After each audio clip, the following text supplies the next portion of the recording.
Seeing my husband's Facebook post, moving to Thailand with my new girl starting fresh, I calmly typed one-word reply.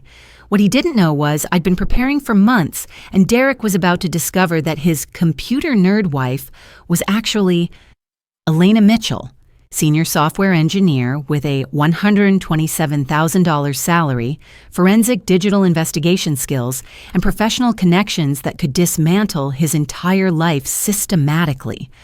The words burned into my eyes as I sat at my desk that Tuesday morning. My coffee grew cold beside me as comments flooded in from our mutual friends. Shocked faces, questions, sympathetic reactions. Derek's smiling profile picture, the one I'd taken during our anniversary dinner just 6 months ago, now felt like evidence of his calculated deception. But here's what Derek never understood about his quiet, accommodating wife. For 15 years, I hadn't just been debugging software systems at Mitchell Technologies. I'd been moonlighting as a forensic digital investigator, helping law firms trace financial crimes, recover stolen assets, and build cases against sophisticated fraudsters. My weekend overtime had actually been analyzing complex financial frauds and testifying in federal court cases that sent white-collar criminals to prison. The signs had started appearing last spring. Derek began working late, guarding his phone like it contained state secrets, making mysterious weekend business trips. But the real red flag was when he started asking questions about our retirement accounts and investment portfolio. As a senior construction manager, Derek had always left financial planning to me. His sudden interest sent warning bells ringing through my analytical mind. "You're being paranoid," my sister Kate told me when I first shared my suspicions. Derek wouldn't throw away 23 years of marriage. But I knew better. The same instincts that made me successful in tracking digital financial crimes were screaming that something was very wrong in my marriage. That's when I activated my professional skill set against my own husband. I started documenting everything systematically, every suspicious credit card charge, every unexplained absence, every password change to our joint accounts. I created a folder on my work computer labeled System Backup 2023, innocent enough if Derek ever saw it. But inside was a detailed forensic record of his increasingly suspicious behavior. What Derek didn't realize was that I'd spent the last 3 months consulting with Diana Lawson, Chicago's most aggressive divorce attorney. Diana specialized in high-asset divorces involving financial fraud, and she'd been fascinated by the evidence I'd gathered.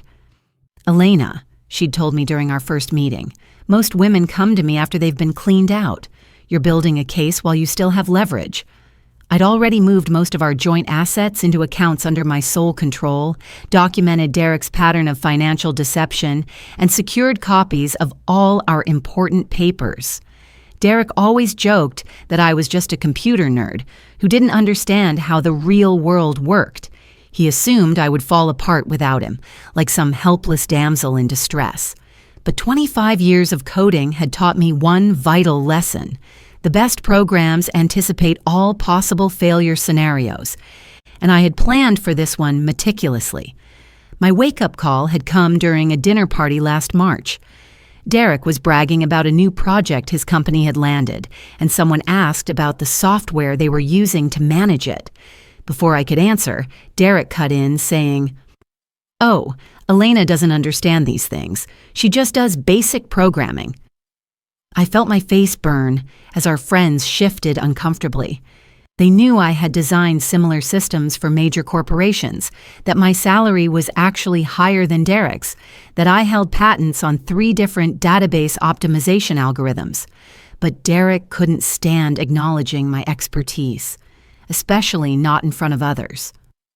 That night, after everyone left, I started paying closer attention to the digital breadcrumbs Derek was leaving behind, how he would leave the room to take phone calls, how he'd changed his phone password, how he began mentioning a new project coordinator named Jessica with increasing frequency. Then came the weekend conferences that he couldn't quite explain, and receipts from restaurants I'd never heard of. My sister Kate, who worked in banking, was the only one who knew what was really happening. "You need to protect yourself," she urged over coffee one morning. Derek's not just having an affair, he's planning something. I've seen too many women left financially devastated by divorces they didn't see coming. I took her advice to heart. While Derek thought I was absorbed in my computer work, I was actually conducting a full forensic investigation of our financial accounts. I set up private email accounts and began forwarding all important financial documents. I started moving money into a separate account, just as Kate suggested. It wasn't about revenge, it was about survival. The Facebook post was Derek's final act of arrogance. Looking at his casual announcement, I felt a strange sense of calm. While he thought he was making a grand exit, he had no idea that his computer nerd wife had been systematically documenting every aspect of his deception. The day after Derek's Facebook announcement, I walked into our kitchen to find him smugly drinking coffee, studying my face for signs of a breakdown. "We need to talk," he said, as if he hadn't just broadcast our marital collapse to the entire world. "I've already spoken with a lawyer about dividing our assets." The confidence in his voice made my blood boil, but I kept my expression neutral. I remembered Diana's advice. Let him think he's in control. Men like Derek hang themselves with their own arrogance. "I assume Jessica is the new girl you mentioned?" I asked calmly, pouring myself a cup of coffee. His eyes widened slightly. He hadn't expected me to know her name. "The project coordinator from your Singapore development?" "How did you—" he started, then caught himself. "It doesn't matter, Elena. I'm not going to be cruel about this. You can keep the house. I just need you to transfer my share of our retirement accounts and investment portfolio. My lawyer will send over the paperwork." I nodded, taking a sip of my coffee. "Of course. I'll have my lawyer review everything when it arrives." The flash of uncertainty in his eyes was brief but satisfying. He clearly hadn't expected me to have already retained legal counsel. "Your lawyer?" he scoffed, trying to regain his composure. "Come on, Elena. Don't make this difficult. We both know you're not cut out for a legal battle." He reached for his phone, probably to check our accounts, and I watched as his face shifted from confidence to confusion. "That's strange," he muttered, tapping frantically at his screen. "The banking app isn't working." He tried another app, then another. The crease between his eyebrows deepened. "What's going on with my phone?" I set down my coffee cup. "Maybe you should check your email, the one you use for all our financial accounts." I watched as he pulled up his email on his phone, his face growing paler by the second. "Oh, wait, you can't," I added conversationally. "I changed all the passwords last night. Two-factor authentication is a wonderful thing, isn't it?" "You can't do this," he sputtered, his arrogance finally cracking. "That's my money too." "Actually," I replied, sliding a folder across the counter, "I can. You'll find copies of all the documentation in here. Your unauthorized withdrawals from our joint accounts, the money transfers to Jessica's account in Singapore, the investment account you created in your name alone. My lawyer has the originals." Derek's face went from pale to red. "You've been spying on me." "No, Derek, I've been protecting myself. There's a difference." I stood up, gathering my things. "By the way, Thailand has an extradition treaty with the U.S. Just something to consider before you try accessing any of our accounts from there." Derek spent the next few hours frantically calling his lawyer while I packed my overnight bag. I could hear him in his home office, his voice getting increasingly agitated. "What do you mean she has documentation? Those transfers were private." He paused, listening. "No, you don't understand. She's just a programmer. She couldn't have—" "What do you mean, forensic accounting?" I allowed myself a small smile as I zipped up my suitcase. Diana had warned me that men like Derek always underestimate their wives. "The smart ones," she'd said during our first meeting, "are the ones who use that underestimation to their advantage."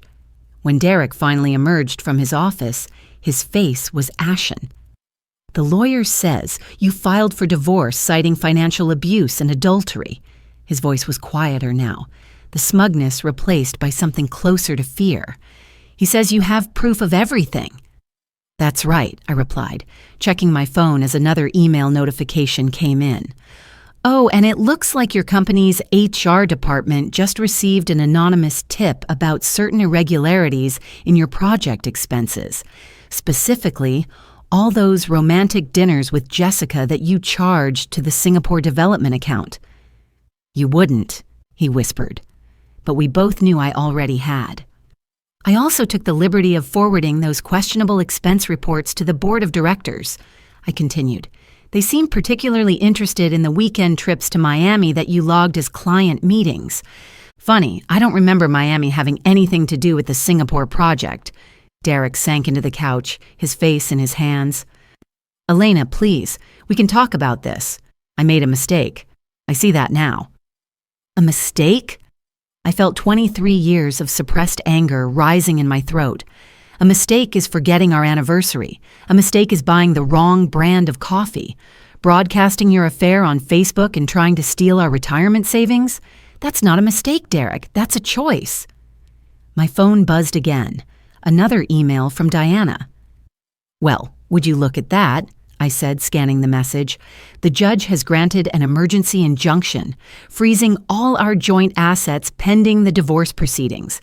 I guess those records of your transfers to Jessica's account came in handy after all. What am I supposed to do? Derek asked, his voice small. All my credit cards are linked to our joint accounts. I shouldered my bag and headed for the door. You know, there's a certain irony here. You always said I spent too much time playing with computers, but it turns out all that playing taught me exactly how to track digital paper trails. Every login, every transfer, every deleted email, they all leave traces if you know where to look. Over the next few days, Derek's perfectly planned escape to Thailand crumbled piece by piece. His company placed him on administrative leave, pending an investigation into his expense reports. Jessica, it turned out, had her own secrets. She was already married to someone else in Singapore. When the company's investigation brought that to light, she quickly disappeared from Derek's life, blocking him on every platform. I watched it all unfold from the safety of Kate's guest room, where I spent my evenings updating Diana on Derek's increasingly desperate attempts to access our accounts. He tried calling our bank, but without the two-factor authentication codes now tied to my phone, he couldn't verify his identity. He tried sweet-talking our financial advisor, only to discover I'd already informed him of the situation and provided copies of the court order. You've got him cornered, Kate said one evening as we shared a bottle of wine. But aren't you worried he might try something drastic? I shook my head. That's why I made sure to save his Facebook post and all the responses. If he tries anything, it'll only prove my case about his character to the judge. The breaking point came when Derek's lawyer withdrew from the case. I later learned that Diana had sent him the complete file of evidence I'd gathered. Every suspicious transaction, every inappropriate expense report, every message between Derek and Jessica that I'd managed to recover from our shared cloud storage. Derek started calling me constantly, switching between threats and pleas. "You've ruined my life," he shouted in one voicemail. "I'll make you regret this." In the next message, he said, "Baby, please. I made a terrible mistake. We can work this out." I didn't respond to any of his messages. Instead, I forwarded each threatening voicemail to Diana, who added them to our growing file of evidence. Every threat he made only strengthened my position. The final blow came when his company concluded their investigation. Not only had Derek been misusing company funds to finance his affair with Jessica, but he'd also been skimming money from project budgets for years. They fired him immediately and filed criminal charges. I was in Diana's office when we got the news. "Still think you want to move to Thailand?" she asked dryly as she read the email from the company's lawyers. "Because now would probably be a good time." I couldn't help but laugh. All those years of Derek treating me like I was naive, like I couldn't possibly understand the real world of business and money. Yet here he was, undone by the very skills he'd dismissed. My attention to detail, my understanding of digital forensics, my ability to follow complex paper trails through computer systems. You know what the best part is? I told Diana. He still has no idea how long I knew, how long I was gathering evidence while he thought I was just his clueless tech wife. 3 weeks after Derek's Facebook announcement, I returned to our house to collect more of my things. I found him sitting on the front steps, unshaven and wearing wrinkled clothes. The sight was jarring. This disheveled man was nothing like the polished executive who'd been so proud of his fresh start plan. "Elena," he called out as I walked past him to unlock the door. "Please, can we just talk? I've lost everything, my job, my reputation, my future." "And whose fault is that?" I asked, finally turning to face him. "You didn't just try to leave me, Derek. You tried to destroy me. You honestly thought I would just sit there and watch while you drained our accounts and ran off to Thailand with your girlfriend." "I never meant," he started, but I cut him off. "Yes, you did. You meant every bit of it. The only thing you didn't mean to do was fail." I pulled out my phone and showed him his Facebook post, still up there for everyone to see. "You were so proud of yourself, weren't you? So sure that your silly wife would never see it coming." He slumped further, running his hands through his unkempt hair. "The company is pressing charges. They're saying I could face jail time. And Jessica, she won't even answer my calls anymore." "Imagine that," I said dryly. "A woman who'd help a married man steal from his wife and company turned out to be untrustworthy, shocked." "I've got nothing left," he whispered. "They've frozen my accounts, my credit cards are maxed out, and no one will hire me. I can't even afford a decent lawyer anymore." I thought about all the times he'd belittled my career, called my work insignificant, treated me like I was beneath him. Now here he was, undone by the very skills he'd mocked. "You know what your biggest mistake was?" I asked, my hand on the doorknob.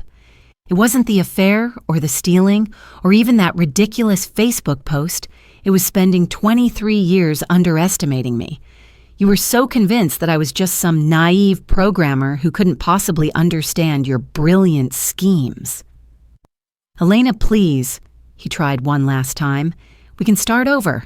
I'll make it up to you." I looked at him, really looked at him, and felt nothing but pity. "No, Derek, we can't. But you were right about one thing." I gestured to his Facebook post on my phone. "Someone is getting a fresh start. It's just not you." I left him there on the steps and walked into the house, heading straight for my home office. Through the window, I could see him slowly walking away, shoulders slumped, finally understanding just how completely his plan had backfired. Life settled into a new rhythm after Derek's departure. I moved back into our house, now legally mine as part of the divorce settlement, and focused on healing. The divorce proceedings moved quickly, especially after Derek's criminal charges came to light. His new lawyer, clearly less qualified than his previous one, advised him to agree to my terms to gain some goodwill with the prosecution. I got the house, my retirement accounts remained untouched, and most importantly, I got my freedom. Word spread quickly through our social circle. Friends who had commented on Derek's Facebook post now reached out to me privately, offering support and sharing their own stories of betrayal and recovery. My colleague, Rebecca, convinced me to join her women's support group. At first, I felt out of place. I was the only one there who had managed to turn the tables on her ex. But soon, I found myself sharing advice about financial security and digital awareness. "You should teach a class," Rebecca suggested one evening after group. "There are so many women out there who don't know how to protect themselves financially." The idea took root in my mind, and I started putting together workshops on digital financial security for women going through divorce. My first workshop was small, just 8 women gathered in a community center conference room. But as I shared my story and the steps I'd taken to protect myself, I saw something change in their eyes. These women had felt powerless, just as I had in the beginning. By the end of the session, they were taking notes furiously, asking questions about bank accounts and password security. The workshops grew. Word spread through divorce attorney offices and women's support networks. Diana even started referring her clients to me. "You're teaching them things their lawyers don't even know," she told me. "You're giving them their power back." I heard through the grapevine that Derek had taken a plea deal on the embezzlement charges. He would serve 18 months in minimum security prison, followed by probation. Jessica, it turned out, had moved on to her next target, another married executive with access to company funds. 6 months after Derek's Facebook post, I received an email from a woman in Seattle. She had attended one of my virtual workshops and used my advice to discover her husband's hidden cryptocurrency accounts before he could drain their savings. "You saved my future," she wrote. "I was ready to give up and accept whatever he offered, but you helped me find my strength." I sat there reading her words over and over, feeling tears well up in my eyes. All those years of Derek dismissing my skills, treating me like I was somehow less than him, they had led me here, to this moment where I could help other women protect themselves. There was a certain poetry to it that even my tech-oriented mind could appreciate. As my workshops gained momentum, my tech company offered me a sabbatical to focus on developing a comprehensive financial security program for women. The irony wasn't lost on me. The career Derek had dismissed as playing with computers was now enabling me to help others avoid the fate he had planned for me. Within months, I was receiving invitations to speak at women's conferences and legal seminars across the country. During one of these seminars, I ran into Jessica's actual husband, the one in Singapore she'd been married to while pursuing Derek. He had flown in specifically to thank me. My evidence had helped him discover not just the affair with Derek, but a pattern of similar schemes with other executives. "You saved me from losing everything," he said, shaking my hand. "She had it all planned out, just like with Derek." The monthly support group meetings became a cornerstone of my healing process. I watched women arrive broken and scared, then gradually transform into confident survivors. Many of them had stories similar to mine. Husbands who had underestimated them, thinking they were too naive or too weak to fight back. One evening, as I was leaving a workshop, I received a notification on my phone. Derek had finally deleted his Facebook post about Thailand. His profile had been quiet since he began his prison sentence, but that post had remained up all this time, a digital monument to his arrogance. Its deletion felt like the closing of a chapter. I celebrated by treating myself to dinner at the same restaurant where Derek and I had our last anniversary meal. But this time, instead of sitting across from a man who was secretly plotting to betray me, I sat alone with my laptop, finalizing the manuscript for my book titled Digital Breadcrumbs, A Woman's Guide to Financial Self-Defense. Diana wrote the foreword for the book. "Elena's story isn't just about revenge," she wrote. "It's about reclaiming your power and using it to lift others up." She was right. Every workshop, every speaking engagement, every woman I helped, it all healed something in me that Derek had tried to break. A year after Derek's Facebook announcement, I received an unexpected email from his sister Marie. She had attended one of my workshops in Boston, not realizing who I was until I shared my story. "I always knew Derek was selfish," she wrote, "but I never imagined he would do something so calculated. I'm proud of you for fighting back." Her words hit me differently than all the other messages of support I'd received. This was Derek's own sister, acknowledging not just his betrayal, but my strength in overcoming it. I realized then how far I'd come from that morning when I first saw his Facebook post. The woman I was then would have crumbled, might have even begged him to stay. She would have believed his lies about her being naive and helpless. But that woman was gone, transformed by the very crisis that was meant to destroy her. In her place stood someone stronger, a woman who had turned her pain into purpose. Derek had wanted to start fresh in Thailand, thinking he could simply discard 23 years of marriage with a Facebook post. Instead, he gave me the push I needed to discover my true strength. Sometimes, the worst betrayals lead us to our best selves. My new book comes out next month, and Diana tells me it's already generating buzz in legal circles. I'm booked solid with speaking commitments through the end of the year, teaching women how to protect themselves in an increasingly digital world. The very skills Derek belittled have become my strength and my legacy. Derek served his time and was released 6 months ago. I heard he's working at a car lot now, still living with his parents, still dealing with the financial consequences of his choices. His criminal record makes it nearly impossible for him to get back into construction management, and the restitution payments to his former company will follow him for years. Sometimes I wonder if he ever thinks about how spectacularly his plan backfired, but mostly I'm too busy living my new life to dwell on the past. After all, someone did get their fresh start. It's just not him.